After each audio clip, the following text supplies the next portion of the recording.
Greetings, all. This is Phil Amerson again with the To Be and Do podcast.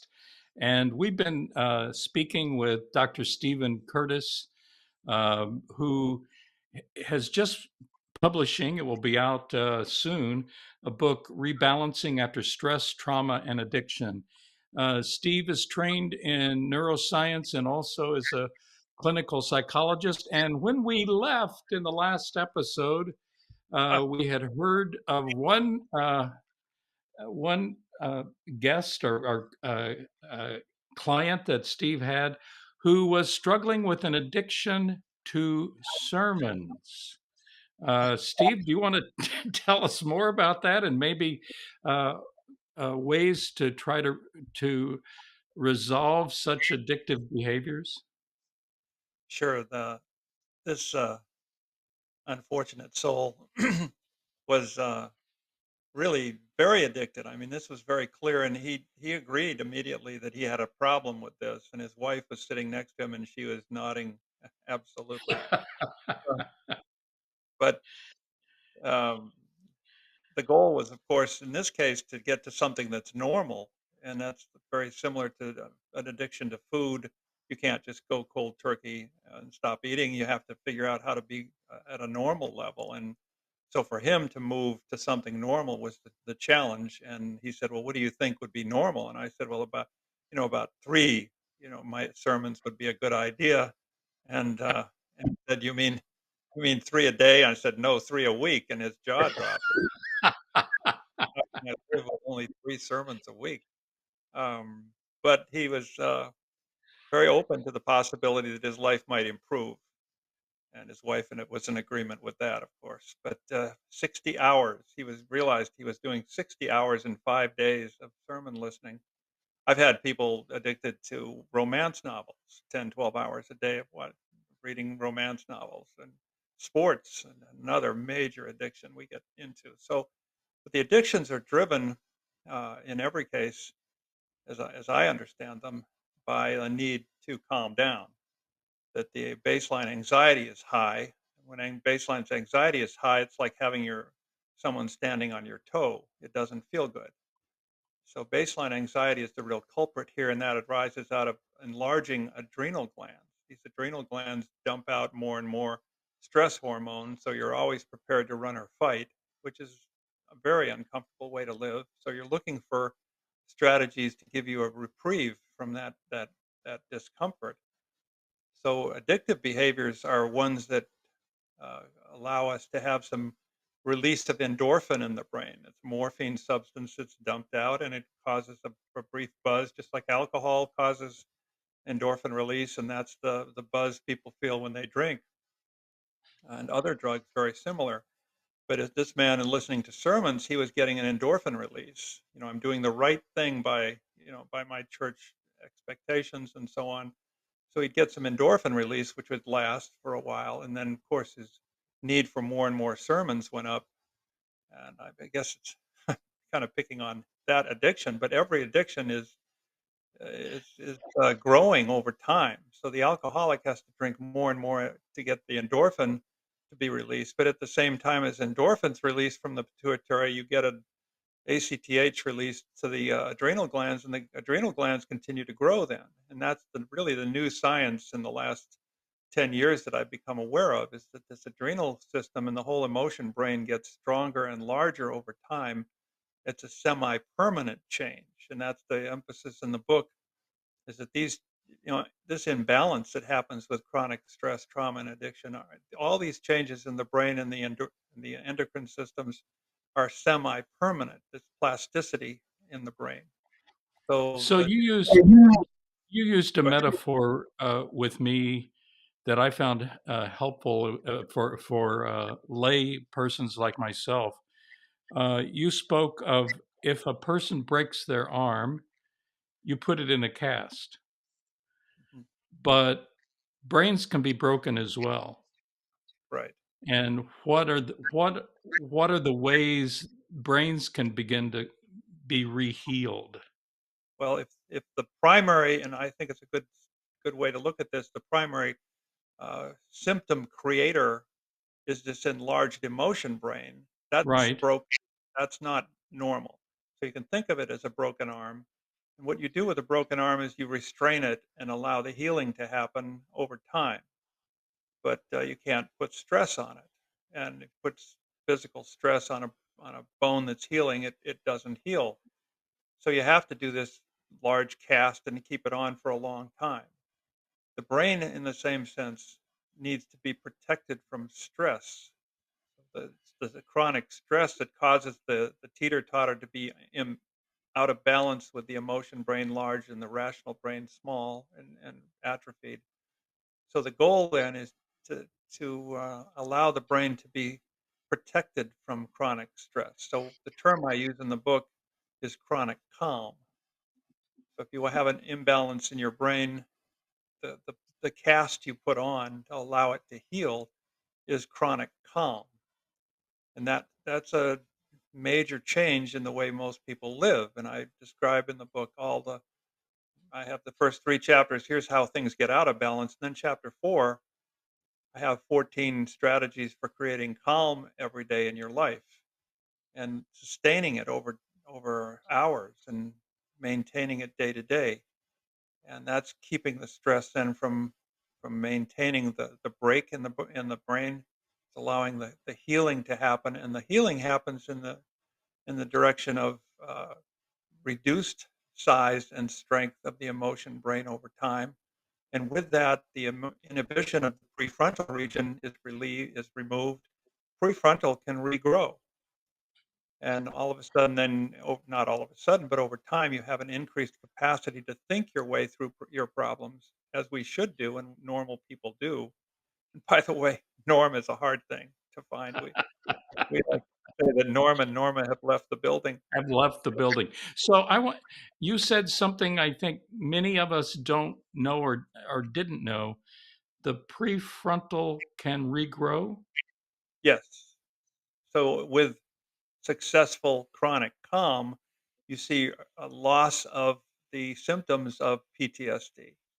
There was a nice study done. It wasn't really a formal study. It was uh, a description I heard of some work done by a man in Vancouver, a psychologist who had PTSD police officers, 63 of them. And they came, and the department told them for the next 4 or 5 months, you're going to be going every day to work at this office area that this psychologist had, and he just did traditional relaxation methods all day long, 8 hours a day. These guys would come in, and women, and they would be subjected to chronic calm, Better than a relaxation. sermon. Yeah, well, some sermons were played, not not the exciting ones. Anyone from any sermon from Phil Amerson is not going to be calming. I'm sorry to say. If, if you can I create the don't know. well, you've lost your edge then. But over 3 or 4 months, the symptoms of PTSD that were all very clear. I mean, the symptoms are damaging to people's lives. The addictions and the chronic anxiety and the irritability and the anger and all of that. Over time, all those symptoms remitted, and in 78% of the 63. And he added another technology to the mix, and the other 22% resolved over time. But the strategy was remarkable. It's a difficult thing, of course, to do in someone to create in someone's life is chronic calm. We don't live with that, and it's new. There are new behaviors. Get up and take a walk in the morning and just look at the sunrise and look at the trees and hear the birds and not be thinking the whole time, because 95% of our stress comes from repetitive thoughts. And when we're Mhm. anxious, we repeat, just like the addiction. And I'm using a diagnosis these days of addiction to worrying, because worrying causes endorphin release in the brain, just like trichotillomania, which is a condition where you're pulling one hair out at a time and you're causing pain and you get addicted to that. So the goal here is to create chronic calm and allow endorphin to be released at low levels and gradually from the calming experience and then gradually the emotion brain shrinks. The prefrontal, released from inhibition, restores some strength, and you start to be able to put a brake. I think of the prefrontal as a braking system on the emotion brain. And if you remove the brakes, then the emotion brain grows. And if you restore the brakes, then the emotion brain can shrink. So this is the plasticity again of the whole system, and the teeter-totter can be rebalanced in favor of prefrontal thinking our way through our problems and controlling the emotional responses that we live with. So So the really, 14 ways of stressing or looking for chronic calm are in your book. yes, in chapter 4, I'm giving you lots of methods, day-to-day methods that you can use to create calm and sustain it over during the day. So every day you get up and your goal is to be the calmest person in every room. So you are aware of it. You're in one of the methods is to just start giving yourself a number on how calm am I or how anxious am I? And really the calm is the way to go. How calm am I right now? And then try to maintain a high level of calm, low level of anxiety, and sustain it, knowing that you're providing the protection your brain needs to heal, and seeing that as a high priority in your life, and relabeling yourself as, "Gee, I'm an anxious person," to "I'm a calm person," and the relabeling is a very important piece in the puzzle. There are also a couple of pharmacological interventions that can be used to speed the rebalancing process, and they're described in this chapter as well. So, chapter 4 is the what to do now chapter, the interventions that can be of value.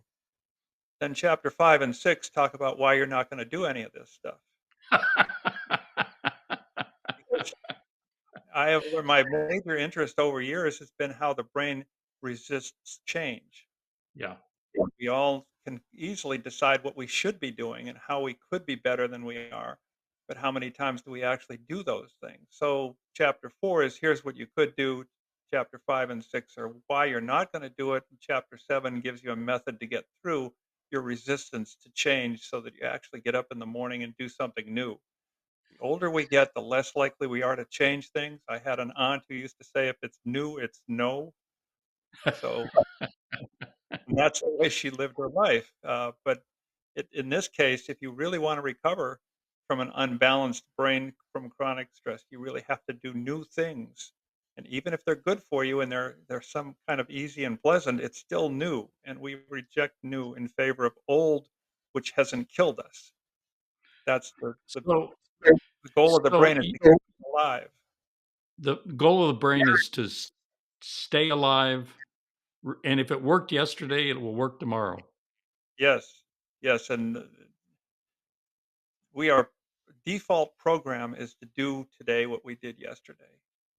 Okay, And so one of the things that, because I am a recovering sociologist, we talk about are the ways group functions can assist in the healing. We've talked, many of the listeners are people of faith, not all, but we've talked about the power, for instance, of meditation or in groups or tizay music or singing in a choir. Um, and I'm struck right now that the mode of what many growing churches or perceived growing churches is a lot of repetitive, loud music, uh, and they're not places that would uh, be meditative or places of prayer. I know you've got thoughts about that. Would you share some? yeah, that's one of the 14 methods. Really, is a focus on meditation in your life to bring it up as a higher uh, recognition that this is not just a good idea for my spirituality, but it's a good idea for my health and my brain health. That meditation is very positive, positive benefit. And I've mentioned all the different kinds of meditation in the book. There are, all different in history and in across secular groups and religious groups. Meditation takes all kinds of different forms. and to find one that works for you is an important part to make it something you look forward to doing. So calming through that method is very important. To do it in a group, uh, group singing, group meditation uh, is very, very powerful. And but it's difficult when people are highly anxious. They tend to want to. One of the symptoms of PTSD is that I want to be alone in the woods and don't bother me and don't come around. Um, Keeping people away is a high priority. So to join in a group is maybe the first challenge of a person living with high stress is to come out of their house and go out with a group you'd hope of trusted people, people that you feel comfortable with, and realize that there's benefit in being in the room doing the same thing with someone. Even exercise classes. Exercise is a huge issue for stress. Walking every day, if you can, or uh, recumbent bike pedaling, take the stress off your legs, water aerobics. These are just really, really important things, choices that you can make in your day to again add some calm to the mix and create the calm day to day and look at your schedule for the day and how many calming strategies am I using today and realize that it doesn't have to go on the rest of your life to be this calm, but to know that 3 or 4 months of this can be very, very helpful in rebalancing your brain and returning to a level of rationality that allows you to live your life more effectively. Effectively, meaning you're solving problems more effectively. You're thinking more clearly. You're making good judgments. You're able to carry on conversations at a higher level, and you're willing to be out with people. Uh, Otherwise, the chronic stress brain, the unbalanced brain, is a person that's going to be in hiding and really very uncomfortable, and life quality is not good. So the bottom line, really, about this all of this is life quality, and it's not just your life quality, but it turns into community quality. As we have lots and lots of people hiding in their homes, it's hard to have good community. Right. Uh, Right. so again, an epidemic. It's worldwide. We're not the only spot in the world that's living with stress. It's international. Well, I want to thank Dr. Stephen Curtis for being with us. And we're going to post information about how to be in contact with him or to know how to order his book or other resources he may recommend. They'll be posted on the website alongside this recording. Steve, thank you for this time and your wisdom. And I've got to go because I've got to listen to a few more sermons today. Somebody needs to. I tell you, I am very happy to talk with people. I have a license in Indiana, but I'm happy to do coaching sessions with people from anywhere. It's not clinical necessarily, and that's something I really enjoy doing is helping people understand what they can do to improve. So happy to have them come through the email and I can get back and we can see how we can work things out. But it's interesting work and I feel like I'm adding some value to people's lives and they most often they feel like they're getting some benefit. So that's the work I'm doing these days, and the book is just part of that mix, Okay, and the book is Rebalancing. right?